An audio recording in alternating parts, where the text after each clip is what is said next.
जय बम भोलेनाथ, जय बम बम बोले, जय भोलेनाथ। सोमवार के व्रत में जरूर सुनो ये कथा, मिलेगी शिव पार्वती की कृपा।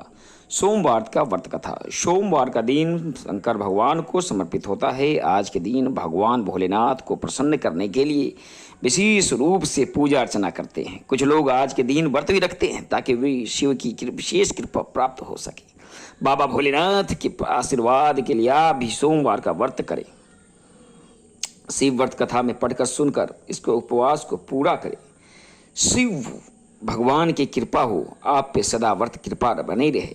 सोमवार व्रत की विधि। नारद पुराण के अनुसार सोमवार व्रत में व्यक्ति को प्रातः स्नान करके शिव जी को जल और बेलपत्र चढ़ाना चाहिए। शिव गौरी की पूजा करनी चाहिए। शिव पूजन के बाद सोमवार व्रत कथा सुननी चाहिए। इसके बाद केवल एक समय ही भोजन करना चाहिए। साधारण रूप से सोमवार का व्रत के दिन के तीसरे तक होता है, मतलब शाम तक रखा जाता है। सोमवार व्रत 3 प्रकार का होता है।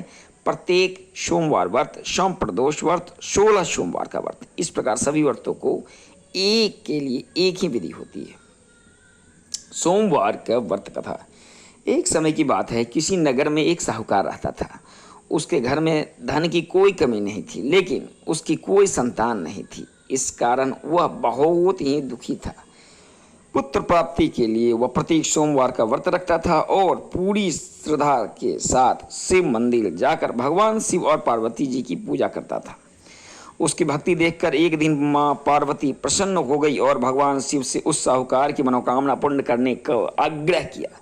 पार्वती जी की इच्छा सुनकर भगवान शिव ने कहा कि हे पार्वती, इस संसार में हर प्राणी को उसके कर्मों का फल मिलता है। उसके भाग्य में जो होगा उसे भोगना ही पड़ता है। लेकिन पार्वती जी ने साहूकार की भक्ति का मान रखने के लिए उसकी मनोकामना पूर्ण करने की इच्छा जताई।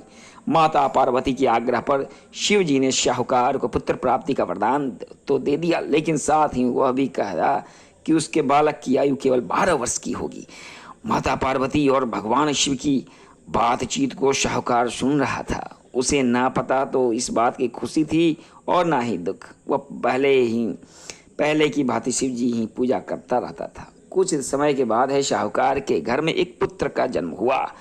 जब वह बालक 11 वर्ष का हुआ तो उसे पढ़ने के लिए काशी भेज दिया गया। साहूकार ने पुत्र के मामा को बुलाकर उसे बहुत सारा धन दे दिया। कहा कि तुम इस बालक को काशी विद्या प्राप्ति के लिए ले जाओ और मार्ग में यज्ञ कराना। यहाँ भी यज्ञ कराओ, ब्राह्मणों को भोजन कराते और दक्षिणा देते हुए जाना। दोनों मामा भाजा इसी प्रकार से यज्ञ कराते हुए, ब्राह्मणों को दान दक्षिणा देते हुए काशी की ओर चल दे पड़े। रात में एक नगर पड़ा। वह नगर में राजा की कन्या का विवाह था, लेकिन जिस राजकुमार से उसका विवाह होने वाला था वह एक आंख से काना था। राजकुमार ने पिता ने अपने पुत्र के काना होने की बात को छुपाने के लिए एक चाल सोची। साहूकार के पुत्र को देखकर उसके मन में एक विचार आया। उसने सोचा, क्यों न इस लड़के को दुल्हा बनाकर राजकुमारी से विवाह करा दूं।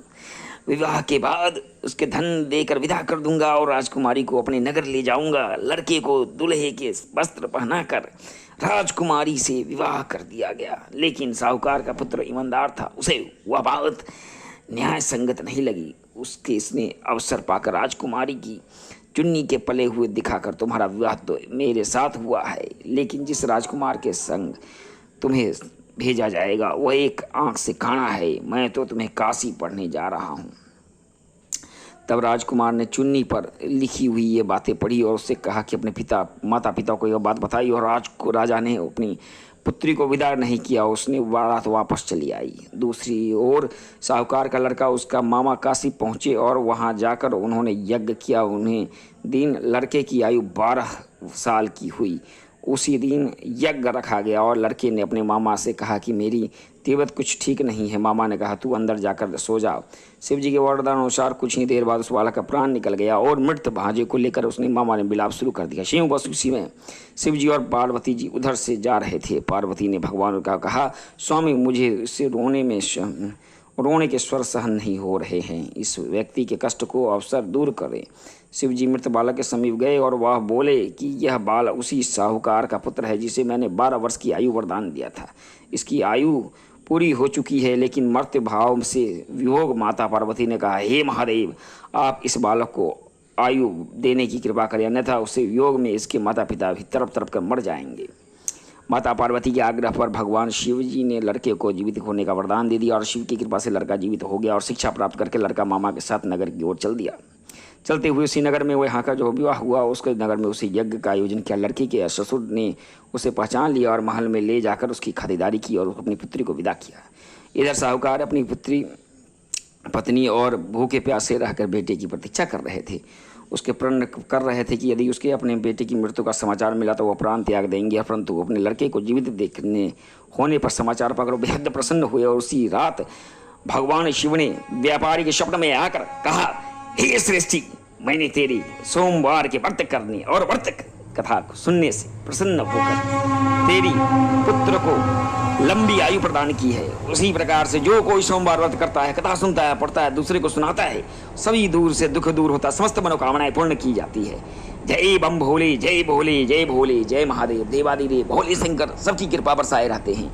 देवादिदेव भोले शंकर की कृपा से सोमवार का व्रत कथा जो भी करता है, जो भी पढ़ता है उसे फल की प्राप्ति होती है, उसे भगवान प्रसन्न रहते हैं, उसे जो मन चाहा मनोकामनाएं पूर्ण करते हैं। भगवान की कृपा से उसे भी साहूकार के बच्चे की प्राण रक्षा हो गई, जीवन रक्षा शिवजी महादेव देवादिदेव भोले शंकर महादेव ने दे दिया। इसीलिए हमें सोमवार का व्रत करना चाहिए। इसीलिए भक्तजनों, आप भी सोमवार का व्रत करो, महादेव देवादिदेव का भक्त करो और महादेव की कृपा से हमारे चैनल को आगे बढ़ाते रहो। ऐसे ऐसे वीडियो देखने के लिए, ऐसे ऐसी मनोकामनाएं पूर्ण करने के लिए, भगवान का भजन करने के लिए आप भी भजन करिए। भोलेनाथ के बम भोले, बम महादेव देवादिदेव भोले शंकर भूतेश्वर।